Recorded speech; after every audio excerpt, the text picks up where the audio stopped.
Welcome, listeners, to a brand new bonus episode of Oh My Word podcast. And today we have a fantastic treat because we have a guest author who I actually met through I sort of moderated a panel about paranormal YA for SCBWI SoCal. And you can find that panel on YouTube.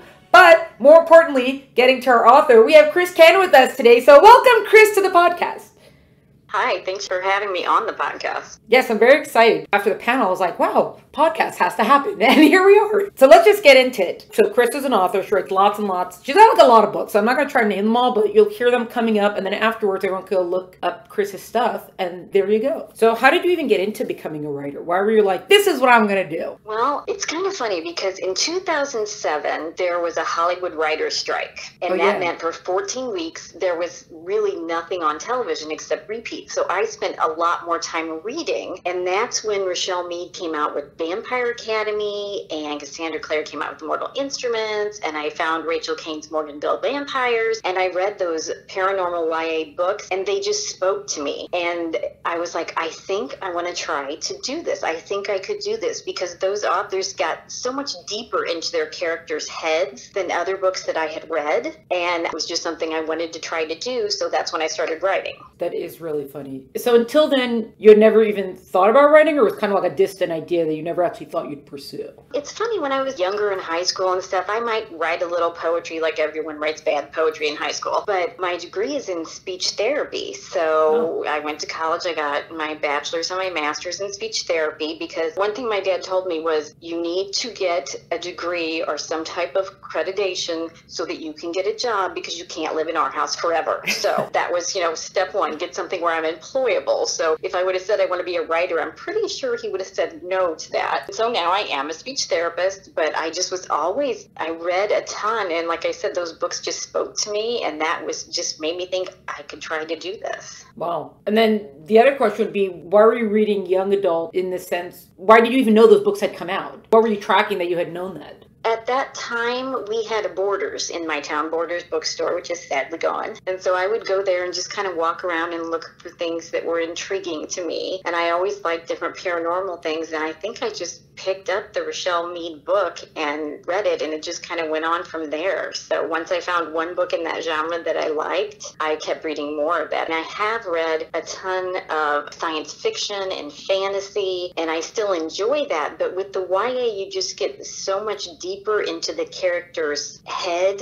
I related more to them, or you just feel more strongly for those characters for some reason. And maybe it's because YA is a tumultuous time where people are trying to figure out their life. So when you read that, you kind of get to go along for the ride. Yeah. So not as a blanket rule, but are you saying that a lot of the YA that you were reading had more focus on the character versus the plot, which the adult novels were focusing a little bit more on plot than on character? Or that's not sort of what you were saying? That is an interesting way to put it, because I've always felt like I come up with characters first. Right. And then I figure out the plot. And so maybe that is what attracted me to those, is because the characters were so strong. And basically I would keep reading through the series to find out what happened to the characters more so than the different plot points, I guess. Okay, so we're in 2007-ish, and you decided to start writing. How did you even get an idea, or how did you even start at that point? I don't know. I just kind of sat down and I thought there were tons of shifter books out there. There were tons of werewolves, and there were tons of vampires, and because then of course there was Twilight and all that stuff. Right. So there are lots of vampires, lots of werewolf, lots of stuff. And I knew I wanted to write something that was a shifter that maybe had not been done so much before. And I was a huge fan of the Dragonlance series. It's a huge fantasy series with probably 100 books in it, different authors. And I liked the dragons in those books, but the dragons were never really the main characters. You never really got to, they were always a side character, or even if they were in the book more, it wasn't their story. So I was thinking, I want to write a shifter. I've always liked dragons, and I wanted to write something where the men and the women could be equally strong, because in real life it sucks that I'm 5'2" and I cannot move a dresser by myself. And I try as I might, it doesn't work. I I'm a puny little human. It does not work for me. So I liked that if I made dragon shifters, that the men and the women could be equal in strength and that they would have the same magical powers. Oh, that's interesting. So how long, once you finally sat down and you're kind of debating your idea, what happened till publication then? Well, I looked around for writing groups in my area, and I found online there was a Missouri Romance Writers Association, and RWA was a huge organization, and I started to go to those meetings just to learn about writing craft, even though that's not technically what I was writing. Right. And I looked, and at that point we did not have an SCBWI anywhere near me. Thankfully now I do in the town that I'm in. So I've kind of shifted away from the RWA and I attend the SCBWI meetings. But I went to those meetings and I joined a critique group from hell where basically you would have to read what you brought out loud and then you could not respond,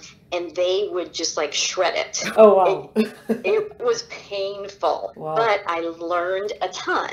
So that was a very good thing to do. And then I started entering contests because, you know, back in the day, ebooks were not yet a thing. So there was really no self-publishing at that time except vanity publishing, where you pay someone like thousands of dollars to put your book out for you. So I started entering contests because that was one way to make contact with an agent. And actually my book, Going Down in Flames, the first one in the Going Down in Flames series, I won several contests with it, and I had a couple requests for fulls, but nothing ever really happened. People would say, we like this, it's funny, but we don't know how we would sell it, because it didn't really fit in any perfect little genre niche for them at that time. And then finally I entered a pitch contest online, and I think this was probably like 2010 or something, and an editor was one of the people who judged the pitches, and she liked mine and asked me to send her a partial and then to send her a full. And this was also back in the day where you mailed it. You printed it out, put it in a box and sent it off, and you didn't hear back for like 6 months to a year. So yeah, so the internet is such a glorious thing that does not happen anymore. But yeah,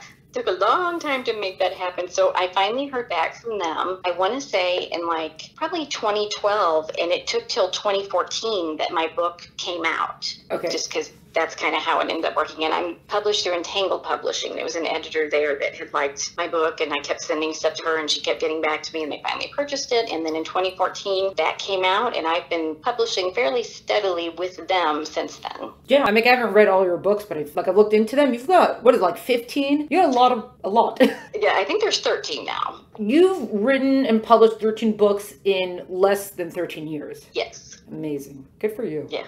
Fantastic. So originally you got in touch with Entangled with these contests, not through an agent. It's because of the contest that you got in touch with the editor, and then you were working directly with the editor. Correct. That's interesting. And have you had the same editor for all of your books so far? The very first lady that I worked with ended up, I think, moving and going to work with someone else. But then she was like the assistant editor, and then her editor, that is someone that I worked with her on the first book, like she oversaw it, and then she became my direct editor after that. So I've been working with Erin Multa through Entangled Publishing for years. Wow. So you're basically at the point where you just send, if you have a new book, you're just like, hey, Erin, I got this. What do you think? Or not really? No, unfortunately, no. It was kind of funny because they offered to buy a book. You're like, yay, someone bought my book. And you go through the whole publishing thing. And then you have an idea for another book. And so you send them a letter going, I would like to do this. And you get a response going, no, we don't think that'll sell. And you're like, what? What do you mean? I'm magical. Every book I write should sell, you know? But no, it doesn't work that way. So, yeah, that was kind of the eye-opener of the real world of what they think they can sell and, you know, what's in and what's not. And so I have ended up writing, I have the paranormal YA, but then I also have some contemporary rom-coms, some humorous stuff that takes place in real world setting. So it's kind of nice because then if like paranormal YA is not in, I can normally sell them a YA rom-com and vice versa. But those are all with Entangled though, anyway. Yes. So that's actually interesting because all of your books have strong romantic elements to it, but you said when you originally went to the romance writers groups, it wasn't because you're specifically writing romance, you just meant like not romance as the main subject, but not romance as like a subplot. Yeah, I kind of think like my stuff is more like what you think of like the Going Down in Flames books, the 5 original books. They are more like, here's a girl, she's dropped in a magical world, fish out of water, she goes on an adventure. And then of course, because she's a high school girl, there there are love interests and there is romance mentioned throughout the book. So it's part of the plot, but the adventure is more the main plot. But then the Star-Crossed Dragons is more just a romance. I don't want to say just, that sounds like I'm judging. It is more a straightforward romance because it's a story of how her parents got together. So it's more about them finding each other and falling in love. And my romantic comedies are basically, they call them category romances, because basically it is the story of these two people, the main characters, the boy and the girl, and it's from his point of view and her point of view, and you go back and forth. And when you pick up one of those books, you know the characters are going to get together at the end, but the fun is seeing how they get there. And I also just like to write, I like to put a lot of humor in it to make people laugh. So I would say those are definitely more straightforward romances, but laughing is a big part of the thing. Right. So for the category romances, is there not like a template that you're just following of, okay, we have these two people, we know that they're going to meet, so there has to be one misunderstanding, one big misunderstanding, one moment of, like, is there not that sort of thing that you just have to just plug in like a different city and different names into, or are you approaching it of totally different, like new story, new everything? No, for romance, it typically has to be two people who meet each other and at first they don't think they're good to be together. Or like Black Male Boyfriend is about an honor student who shows up at school and she finds out the school hottie is telling everyone that they slept together over the weekend. And she's like, okay, you know, so she goes to confront him. And it turns out the girl he slept with gave him a different name because she didn't want her boyfriend to know that she cheated on him. And so the main character then blackmails the school hottie into being her boyfriend to save her reputation because she doesn't want people to think she just goes out and hooks up with random guys. So he pretends to be her boyfriend for a certain amount of time. They debate how they're going to make this work. And then, of course, by the end, they end up falling in love. Right. Which is also similar to a lot of teen films that are like that also. Mm-hmm. Yeah.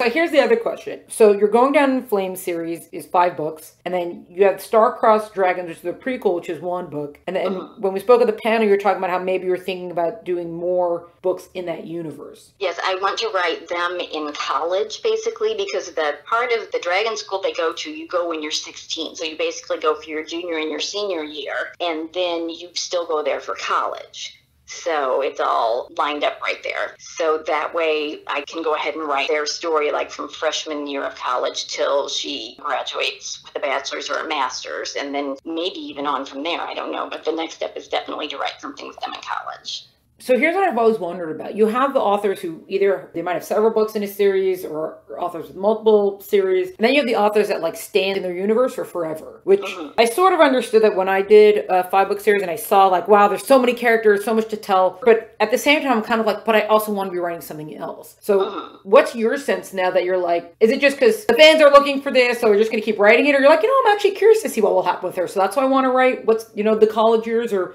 what's the thought process here?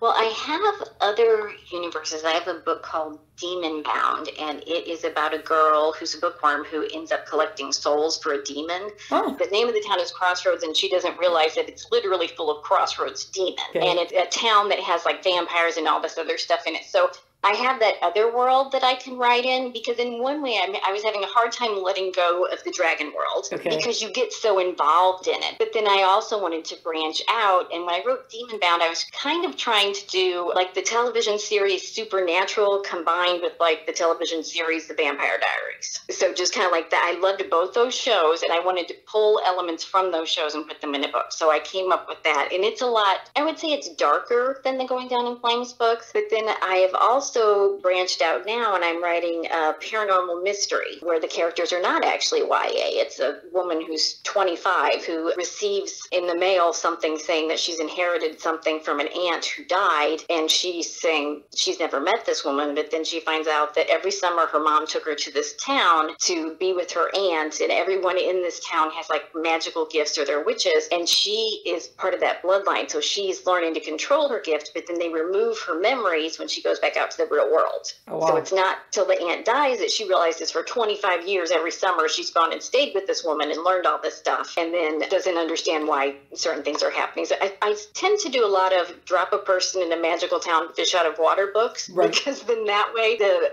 readers learn about the town and the universe through the character learning about it. So you don't have to like lay out all the rules for the town and the people and what everyone's powers are. If it's a fish out of water thing, the main character learns it as you go along, and then that just seems a more natural way to get the information to the reader. So that seems to be something that I tend to do. Oh, that's an interesting, I guess you could say, trick to use. Because you always have to worry about information dumps when it's a new world or new... Oh, very good. Is that also going to be Entangled, that you're working with them? I might actually try self-pubbing this. I've always wanted to try self-publishing, and I've just not had an occasion to yet. But I thought, well, this is a little bit of a departure from what the stuff that I've sold Entangled, because the people are adult age. So I thought maybe I'll try putting this out on my own, and then depending on how it does, then I could try to sell some stuff to them too. I'll definitely be looking to try to sell the college dragon books to them. Right. But if I'm not sure what time frame they would have for that. But hopefully they would want those too. So that's interesting, because I've actually heard of a lot of authors between very, very well established and the beginning, the entire range of authors, that a lot of them specifically turn to self-publishing, either if it's some sort of pet project that they don't want to give to somebody else, or, you know, everybody's got their reason for it. So you said you always want to try self-publishing. What's the thought here that's like calling you to it? Well, part of it is I like to write ensemble casts where it's the main character and her two best friends, and then someone's brother and this person, and I guess like kind of have a bigger world with more people in it. And Entangled, or at least my editor, that's not necessarily what they want, because it's easier for the reader if you don't put in everybody and his brother. They call that like the cast of thousands thing, like you're not supposed to do that. You're supposed to just keep it only as many characters as you need. But I wanted to try to write something with more characters in it with a different way. So that's part of the reason that I wanted to try self-publishing. And also just because so many traditionally published authors are also becoming hybrid publishers. They're still publishing with their publisher, but then they're self-publishing, because it just gives you a little more creative freedom. It lets you maybe just try new things that your editor at your publishing house would not necessarily want you to do. Oh, yeah, that's a good point. And then, is this already adult and not new adult, or or what is it? Both? Yeah, it's weird to talk about, like, when you say adult, people are like, oh, adult. And I'm like, no, not that kind of adult. That's not what I meant. But yeah, new adult tends to be, I think, like college age, I guess. Yeah. I've not really picked anything up that said it was specifically new adult. So the character in this book is 25, and I had to make her 4 years into her career, but still young enough where she would maybe want to go back to her job, because most people, if you found a magical town where she inherits a house that cleans itself, it grocery shops, and the food arrives in the refrigerator, the stove cooks the food, it's all these wonderful things. Yes. And if you were, if you're middle-aged, you're going to be going, heck yeah, I'm leaving my life and going, I've been cooking dinner for 20 years. I'm tired of this stuff. But someone who's 25 would still be torn between wanting to leave their old world and wanting to go do all that stuff. So I felt like I had to make her young enough that she still would maybe consider turning all that wonderful stuff down. I do want to know where this house is, because I feel like... Yes, I know. It's very nice. Yeah. Well, I don't know. It's like new adult. They try to make it like a genre, and then it was sort of supposed to be college-ish age, but then it ended up just being like a lot of romances. So sometimes they'll put new adult into young adult, and sometimes they'll push it up. So it's kind of this like, I don't know, it's like a floating category almost. But I guess 25 is already, I mean, if adults are reading young adult, college kids can be reading adults, obviously. So. Yep. Everybody reads up, so. Yeah, that's true. And especially if you're an avid reader, you're going to be looking for something else. So, yeah, that's a good point. Are you still reading a lot of the young adult paranormal? Is that still like a big genre for you to be reading now? I have lately been reading paranormal mysteries just because that's what I'm trying to work on right now. Typically, I read mostly all the paranormal YA stuff as I was writing that, because it has a certain voice to it compared to other genres. And I found the paranormal mystery voice is very similar to the YA voice, because it's a lot of banter, a lot of sarcasm, a lot of what the heck has happened to my life moment, you know, people trying to figure things out. And so I've been reading more of that. I didn't even ask this, but like, what even drew you to paranormal to begin with? Have you always been the vampire person, or what? Yeah, I have always loved paranormal, magic, anything that was different from everyday life, because I mean, we have everyday life here, so it's kind of nice to go to something where it's a magical academy where you can learn stuff and having different powers. And my husband and I laugh because he's like, okay, I'm going to see if I can remove the remote control with my mind. Let's see if it works this time. Probably not. It hasn't worked the last 1,000 times, but give it a shot. You know, maybe I don't have to get off the couch and grab the remote. Maybe I can move it with my mind. Right. It does not end up working. It never works, right? It just never. Well, so then, do you see a distinction between paranormal and fantasy that specifically paranormal calls to that fantasy doesn't? Or is it just this is where you ended up? I think fantasy, if you're talking about high fantasy, like elves and gnomes, and you're on a different planet, and like the Dragonlance books, so there's knights and there's mages, and they're going on adventures, but they are kind of long and drawn out and kind of a slower pace. And it's more, to me too, it seems you're in this person's point of view in one chapter, the next person you're in that point of view, the next person you're in that point of view. And I like to stick with one or two people's points of view. So I think the fantasy typically is more, I don't want to say literary, but it seems to be more descriptions, more narrative, more in-depth of that particular world, because that's what people want in fantasy. They want to know about the crops that are grown on this planet and what the different people do. Whereas with paranormal, you're like, okay, there's vampires, ready, set, go. You could just drop people in and they just run with it. So right, so it almost takes like the otherworldly aspects, but like can keep it here without having a whole Yes, without having to get into all the planetary stuff, because most of the paranormal takes place in the real world, and there's just these little magical things going on here that we don't know anything about, as opposed to having to create an entire planet or solar system with all these people on it. Right, and even for that, with the YA versus the adult kind of fantasy, see, it's also funny to say adult fantasy, like, no, not that kind of adult fantasy. Not that kind of adult fantasy. But even with that, you'll see a lot that the YA books, you can get your 1,000 people cast in the adult fantasy genres. And they're naming people that they just walk by on the street and they've got a name. And it's some made up name that you're not going to remember because it's a made up name and because you're not seeing the character again. They walk by them on the street. But YA tends to also narrow that down so you don't have to remember 14,000 names and not these big long epics. So you get like the fantasy fix without having to deal with everything else, like these thousand pages of anyways, so I read the Star-Crossed Dragons book, which of course I read it for the panel that we did, but I just wanted to, because I thought about this afterwards, I was like, oh, I should have mentioned this at the panel. But now that you also mentioned it, that you're talking about how you wanted them to be able to shapeshift into creatures where female and male dragons would be equally strong and terrifying and all that sort of stuff. But one of the things that you did that was interesting, because in your world you have this sort of dragon hierarchy with different colored dragons. Each one's got their own kind of power and place. So you have the blue class as the high class, but it's specifically in the blue class that tends to have, they're like very stuck in their traditional roles where the men are calling the shots and the women are not. Yes. Yeah, the other colors didn't seem to have as much of rigid structure like that. Like your green dragons don't seem like that. It seems like anyone who can reason could be part of the green dragons. It didn't seem like... So what was funny about that was, so Sarah's engaged to be married to this guy who I still think she should have bit his head off, but whatever.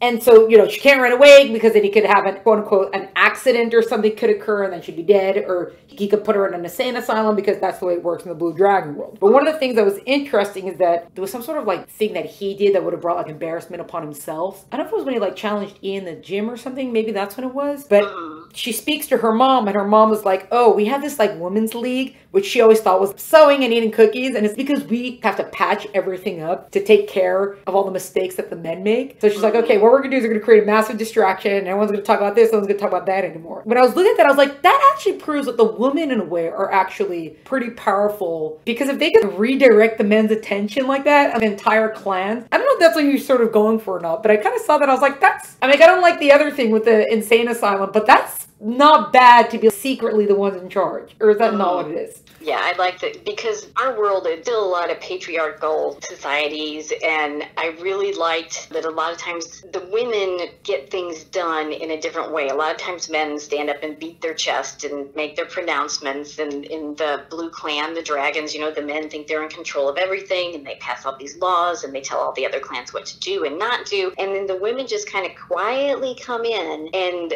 they fix things and get things done, and just make things nicer for everybody without drawing the men's attention to what they're doing, so that the men can keep their egos high and do what they want to do. And I kind of think in the real world, women are the ones that kind of come in and go, oh, that didn't work, well, let's try this or let's try that. And that men are the ones that typically go straight forward, like, I'm going to try it this way. And then if it doesn't work, then the women seem to be the ones that come in and like kind of help and move things around, and then together they can figure things out. Right. It was almost like this oddly positive thing. It was stuck in this not positive situation. I remember when I read that, I was like, okay, these women have things under control. The men can pretend like they're in control, but they are not. Yeah, but you don't want to tell them that. Yeah. Okay, so we always wrap up with the fill in the blank of, I love it when writers, publishers, agents, books, series, stories, whatever, do X, and I really don't like it when they do X. So how would you fill in the blank for that? Oh, I love it when writers make me laugh. I love to read books that are maybe just kind of irreverent, things that make me laugh. I love Buffy the Vampire Slayer for the banter. And so any book that I can find that has banter in it, that puts a smile on my face, that's what I want to read. Because there's enough sad stuff in the real world. I don't want to read the book about the kid dying of cancer. That does not work for me. I know other people like it. It's cathartic. But for me, I want to read something that's just going to make me laugh. And then the thing I don't like when writers do is when you're reading a series and they change the main character in the next book. Yes. Okay, I got follow-ups on both of those. Yes, for they change the main character, but do you mean, because sometimes they change the whole main character set. Like, let's say you have one pair in the first book, and then the second book, you're still continuing the story, but now you're following the second pair, even though you're still in the same world, same story, or just in general, just don't touch the main character. Well, like, trying to remember who it was. Let's see. Well, I think it was Rochelle Mead, the Vampire Academy books. The first set of books are all in this one girl's point of view. She's the main character. You see everything through her head. Okay. And then I thought she was continuing the series, but then I read the next book, and a different character had become the main character. And it was all from her point of view now. And the first main character was gone. Okay. So basically, if they move on and have someone else, the main character, and it's their point of view you're seeing, I understand it's in the same world and that you're keeping people in the world that way. But like, I don't think I would ever write a Going Down in Flames book that wasn't in Bryn's point of view, because it's basically her world. So if I wrote a book and had someone else that's the main character, I think that would annoy readers. Interesting. So not like Ender's Game and Ender's Shadow sort of thing. Or did you read Ender? A lot of people have read Ender's Game, but not Ender's Shadow, because that's I haven't read the second one. Right, so that's Bean, but that's a second companion. That's officially a companion. So you see the first book, it's Bean, one of the little guys on the crew. His name is Bean. So you see him, and he's watching Ender. So you have a lot of like what's going on with Ender, but it's almost as if it's from a different viewpoint. But it's not considered part of the same series, though. It's a companion series. So is that still also part of the same don't like? Well, if I knew it was a companion book rather than they called it part of the series, I think I would be okay with that. Right, because this happened, I was reading this one series that the first book was fantastic, and then the second book, they didn't change the main character, but they brought in two more points of view that also, I felt validated when I saw other reviews were like, why did he do this? He's a good writer, but we don't care about these other characters. We're following him. That's why we're here for the series. We're here for him. Yes. Yeah, okay, very good. Yeah, okay. And then when you said with the humor, and because I know your books are described usually as being snarky and stuff like that, is that something that's a concerted, I don't want to say a concerted effort. That sounds like, I don't want to say like, oh, I'm trying to put it in, or is it just, okay, when you go for banter, just let them sound like a teenager and be a little bit obnoxious or snarky or whatever, because that will be more fun than just writing regular dialogue. Or does that question even make sense?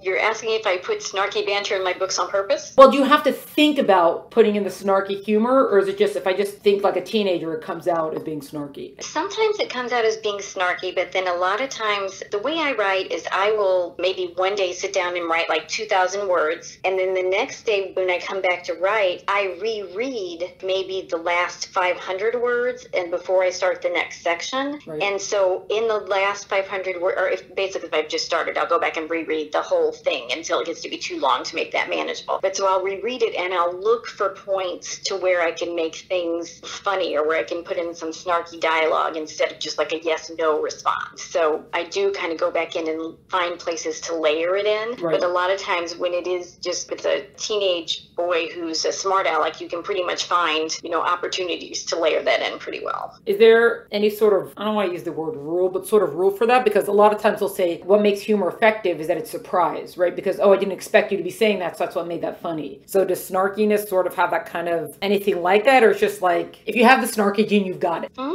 I don't know. I think basically sarcasm is something that, we are fluent in sarcasm at my house. I grew up in a house where there was lots of sarcasm. So that kind of thing just kind of flows out of me, I think. Right. Okay. So it's almost when you go back, you're like looking for the moments that you almost set up for it to be there. Then you got to go back to, then you're kind of going back to plug it in. Like, yes. Very good. Okay, great. Well, Chris, thank you so much. It was so great to speak with you. Thank you for having me. I appreciate it, guys. This was a bonus episode of Oh My Word podcast featuring author Chris Cannon. To find out more about Chris and her work, please visit the link in the episode notes. To find out more about Oh My Word podcast and all the great stuff we're up to, please follow us on Instagram.